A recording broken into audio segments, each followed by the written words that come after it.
ಸಂಜು ಮತ್ತು ಗೀತಾ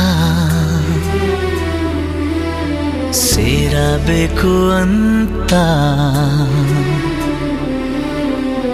ಬರೆದಾಗಿದೆ ಇಂದು ಬ್ರಹ್ಮನು ನನ್ನ ಜೀವಕ್ಕಿಂತ.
DVD, cable TV, ಇರೋದ್ರಿಂದ 10 days ಪಿಕ್ಚರ್ ಓಡೋದು ಕಷ್ಟ. ಅಂಥದ್ರಲ್ಲಿ ಸಂಜುವನ್ ಗೀತ 100 days ಓಡಿದೆ. ಕಂಗ್ರಾಚುಲೇಷನ್ಸ್, ಫುಲ್ ಎಂಜಾಯ್ ಮಾಡಿ. ಇಂಡಸ್ಟ್ರಿನಲ್ಲಿ ಬಿಸ್ನೆಸ್ ಮಾಡೋದು ಕಷ್ಟ. ಹಿಟ್ ಅನ್ನೋದು ಪದ ಮ್ಯಾಜಿಕ್ ಅಂತ. ಈ ಸಂದರ್ಭದಲ್ಲಿ ನೀವು ಕಷ್ಟಪಟ್ಟು ಒಂದು ಹಿಟ್ ಪಿಕ್ಚರ್ ಕೊಟ್ಟಿದ್ದೀರಿ. ನಿಮಗೆ ಈ ಸಮಾರಂಭ ಬೇಕಿದೆ. ನೀವು ಯಾವುದೇ ಊರಿಗೆ ಹೋದ್ರೆ ಅಲ್ಲಿ ಸಿಗೋ ಸ್ಪೆಷಲ್ ಊಟನೇ ತಿನ್ಬೇಕು. ಈಗ ನನಗೆ ಅರ್ಥ ಆಗುತ್ತೆ ಬೇರೆ ಭಾಷೆ ಹೀರೋಯಿನ್ಸ್ ಅವರಿಗೆ ತಮಿಳ್ ಮಾತಾಡೋದು ಎಷ್ಟು ಕಷ್ಟ ಅಂತ.